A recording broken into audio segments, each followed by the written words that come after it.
Anekdot mengenai Zunnun selanjutnya. Suatu hari sahabat-sahabatnya mendapati Zunnun sedang menangis. "Mengapa engkau menangis?" tanya mereka. "Kemarin malam ketika bersujud di dalam sholat, mataku tertutup dan aku pun tertidur. Terlihat olehku Allah dan Dia berkata kepadaku, 'Wahai Abul Faiz, aku telah menciptakan semua makhluk terbagi dalam 10 kelompok. Kepada mereka aku berikan harta kekayaan dunia. Semuanya berpaling kepada kekayaan dunia kecuali satu kelompok. Kelompok ini terbagi pula menjadi 10 kelompok. Kepada mereka aku berikan surga. Semuanya berpaling kepada surga kecuali satu kelompok. Kemudian kelompok ini terbagi pula menjadi 10 kelompok. Kepada mereka aku tunjukkan neraka. Semua lari menghindar kecuali satu kelompok, yaitu orang-orang yang tidak tergoda oleh harta kekayaan dunia, tidak mendambakan surga dan tak takut pada neraka. Apakah sebenarnya yang kalian kehendaki?" Semuanya menengadahkan kepalanya sambil berseru, "Sesungguhnya engkau lebih mengetahui apa yang kami kehendaki." Anekdot mengenai Zunnun selanjutnya. Pada suatu hari seorang anak lelaki menghampiri Zunnun lalu berkata, "Aku mempunyai uang 1000 dinar. Aku ingin menyumbangkan uang ini untuk kebaktianmu kepada Allah. Aku ingin agar uangku ini dapat digunakan oleh murid-muridmu dan para guru sufi." "Apakah engkau sudah cukup umur?" tanya Zunnun. "Belum," jawab anak itu. "Jika demikian engkau belum berhak untuk mengeluarkan uang tersebut. Bersabarlah hingga engkau cukup dewasa," Zunnun menjelaskan. Setelah dewasa, anak itu kembali menemui Zunnun. Dengan pertolongan Zunnun ia bertaubat kepada Allah dan semua uang dinar emas itu diberikannya untuk para guru sufi, sahabat-sahabat Zunnun. Suatu ketika para guru sufi itu mengalami kesulitan sedang mereka tak memiliki apa-apa lagi karena uang telah habis dipergunakan. Anak lelaki yang telah menyumbangkan uangnya itu berkata, "Sayang sekali, aku tak mempunyai uang 1000 dinar lagi untuk membantu manusia-manusia berbudi ini." Kata-kata ini terdengar oleh Zunnun, maka sadarlah ia bahwa anak tersebut belum menyelami kebenaran sejati dari kehidupan mistik karena kekayaan dunia masih penting dalam pandangannya. Anak itu dipanggil Zunnun dan berkata kepadanya, "Pergilah ke tabib Anu, katakan padanya bahwa aku menyuruh dia untuk menyerahkan obat seharga 3000 dirham kepadamu." Si pemuda segera pergi ke tabib itu dan tak lama kemudian ia telah kembali lagi. "Masukkanlah obat-obat itu ke dalam lumpang dan tumbuklah sampai lumat," Zunnun menyuruh si pemuda. "Kemudian tuangkanlah sedikit minyak sehingga obat-obat itu berbentuk pasta. Kemudian kepal-kepallah ramuan itu menjadi 3 buah butiran, dan dengan sebuah jarum lobangilah ketiga-tiganya. Setelah itu bawalah ketiga butirnya kepadaku."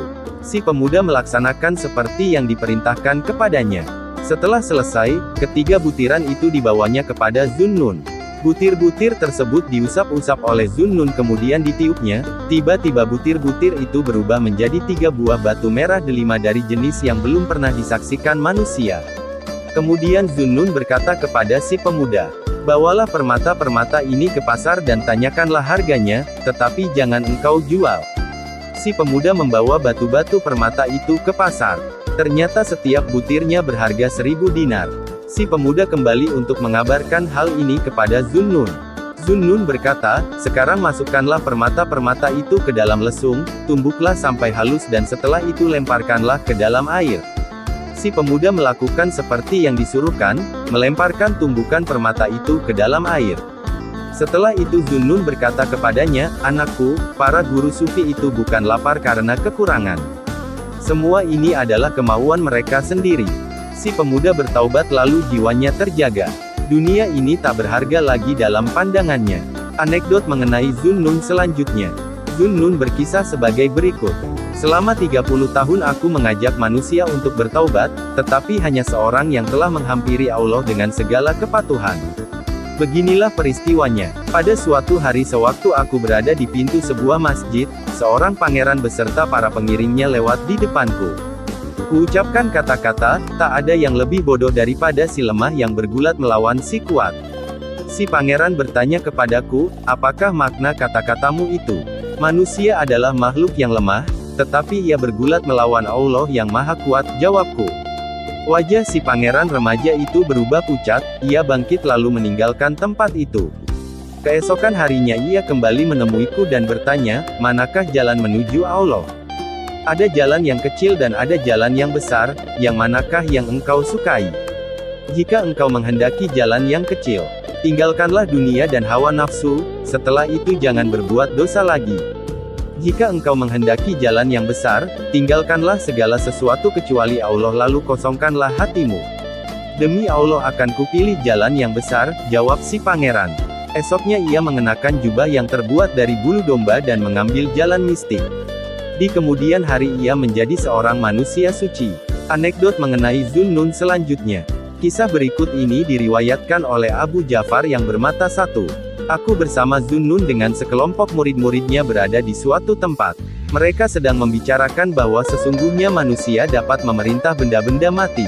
Inilah sebuah contoh, kata Zunnun, bahwa benda-benda mati mematuhi perintah-perintah manusia-manusia suci. Jika kukatakan kepada sofa itu, menarilah mengelilingi rumah ini, maka ia pun menari. Belum lagi Zunnun selesai dengan kata-katanya, sota itu mulai bergerak kemudian mengelilingi rumah lalu kembali ke tempatnya semula. Seorang pemuda yang menyaksikan peristiwa ini tidak dapat menahan ledakan tangisnya dan tak berapa lama kemudian menemui ajalnya.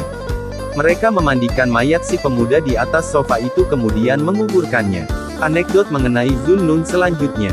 Pada suatu ketika seorang lelaki datang kepada Zunnun dan berkata, "Aku mempunyai hutang tetapi aku tidak mempunyai uang untuk melunasinya." Zunnun memungut sebuah batu. Batu itu berubah menjadi zamrud. Zunnun menyerahkannya kepada lelaki itu, ia membawanya ke pasar dan menjualnya dengan harga 400 dirham. Kemudian ia melunasi hutangnya. Anekdot mengenai Zunnun selanjutnya. Ada seorang pemuda yang seringkali mencemoohkan kaum sufi. Suatu hari Zunnun melepaskan cincin di jarinya kemudian memberikan cincin itu kepada si pemuda sambil berkata, "Bawalah cincin ini ke pasar dan gadaikanlah dengan harga 1 dinar." Si pemuda membawa cincin itu ke pasar tetapi tak seorang pun mau menerimanya dengan harga di atas 1 dirham. Si pemuda kembali dan menyampaikan hal itu kepada Zunnun. "Sekarang bawalah cincin ini kepada pedagang permata dan tanyakan harganya." Zunnun berkata kepada si pemuda. Ternyata pedagang-pedagang permata menaksir harga cincin itu 1000 dinar. Ketika si pemuda kembali, Zunnun berkata kepadanya, "Engkau hanya mengetahui kaum sufi seperti pemilik-pemilik warung di pasar tadi mengetahui harga cincin ini." Si pemuda bertaubat dan ia tak mau lagi mencemooh para sufi. Anekdot mengenai Zunnun selanjutnya. Telah 10 tahun lamanya Zunnun ingin memakan sekbaj. Tetapi keinginan itu tak pernah dilampiaskannya. Kebetulan esok hari adalah hari raya dan batinnya berkata, "Bagaimana jika esok engkau memberi kami sesuap sekbaj sekedar untuk menyambut hari raya?" "Wahai hatiku, jika demikian yang engkau kehendaki, maka biarkanlah aku membaca seluruh ayat Al-Quran di dalam sholat sunat 2 rakaat malam nanti." Hatinya mengizinkan. Keesokan harinya Zunnun mempersiapkan sekbaj di depannya, ia telah membasuh tangan tetap sekbaj itu tidak disentuhnya, ia segera melakukan sholat. "Apakah yang telah terjadi?" Seseorang yang menyaksikan hal itu bertanya kepada Zunnun. "Barusan, hatiku berkata kepadaku," jawab Zunnun. "Akhirnya setelah 10 tahun lamanya barulah tercapai keinginanku." Segera ku jawab, "Demi Allah, keinginanmu tidak akan tercapai."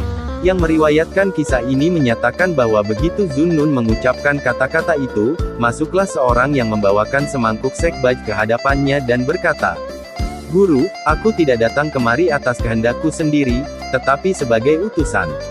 Baiklah ku jelaskan duduk persoalannya kepadamu. Aku mencari nafkah sebagai seorang kuli padahal aku mempunyai beberapa orang anak. Telah beberapa lamanya mereka meminta sekbaj dan untuk itu aku telah menabung uang.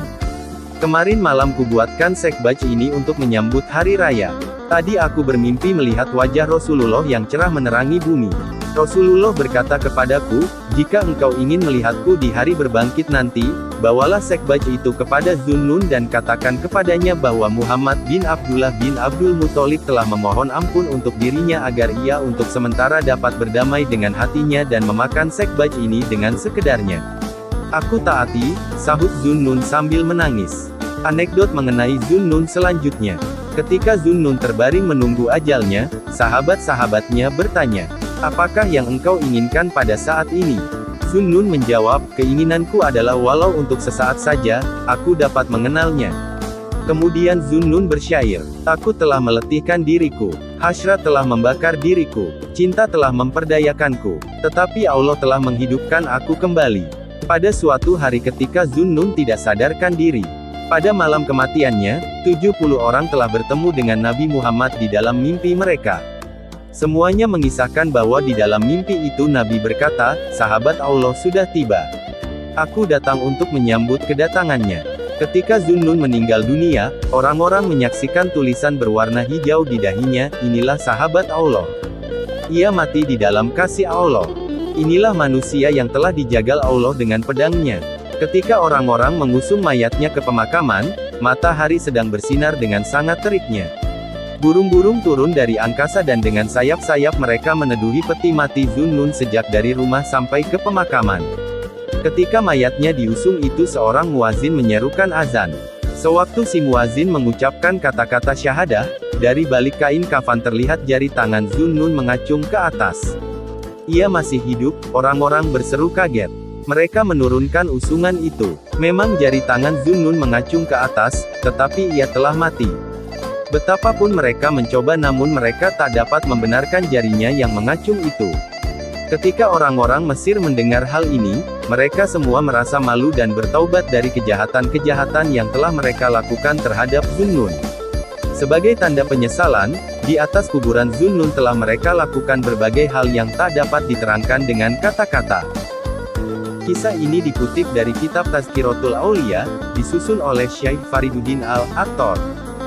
Gimana tanggapan Anda tentang kisah ini? Oh ya, jangan lupa subscribe dan ketuk loncengnya, agar bisa mengikuti kisah-kisah update terbaru. Mudah-mudahan dengan izin Allah bisa menghidupkan hati yang mati dan menumbuh suburkan semangat untuk ibadah. Amin ya Allah.